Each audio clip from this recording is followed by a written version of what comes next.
In this next problem, we're going to apply the same thing. We're going to apply our ratio test. So we're going to put in the n plus 1 term in the numerator. So I'm going to write this as x minus 3 to the 2n. N plus 1 times 2 is n plus 2. And then the n squared term becomes n plus 1 squared. The n term goes in the denominator, so we'll write the power series part as x minus 3 to the 2n, and then the n term in the denominator of the denominator goes up into the numerator, and that's n squared. And then we're going to apply our limit and see that it is less than 1. So again, grouping our terms, the n squared over n plus 1 squared as a limit is going to be equal to 1. And the x terms, the power series terms, when we cancel out to 2n powers, we're just left with squared. And that's less than 1. Okay, applying the limit, we end up with 1 times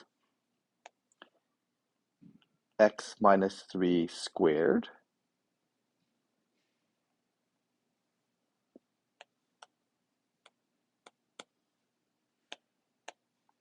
and the absolute value of that is going to be less than 1. Okay, solving this, we're going to end up with x minus 3 is less than 1. So in this case, the radius is 1. The previous case, the radius was 1/3. This case, the radius is 1. So radius equals 1. But the center is no longer at 0. In the other example, we had the center at 0. This time, the center is going to be at 3. So when I solve this inequality, I'm going to end up with x minus 3 is less than 1 and greater than -1. In solving this inequality, I'm going to add 3 to both sides or all sides of this inequality. So I'm going to add 3 to get 2 is less than x. Then I'm going to add 3 to the other side of that, so I get 4.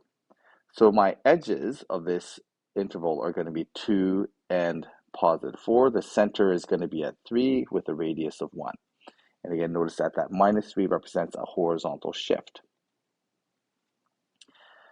So we can then test the endpoints. We have to test our endpoints. I'm going to test the endpoint of 2, and I'm going to plug that into my original inequality. And when I do so, I end up with n equals 0 to infinity. When I plug the 2 into that, I'm going to end up with -1 to the 2n, and that's all over n squared. Okay, this is a basal series. This ends up being, although it's not alternating because the power 2n, I get 1 over n squared. Okay, this is a p series greater than 1, so then this is convergent. Okay, because p is greater than 1. So we know that that endpoint is then part of the domain or our interval. Then we go ahead and test our other endpoint at x equals 4. So we test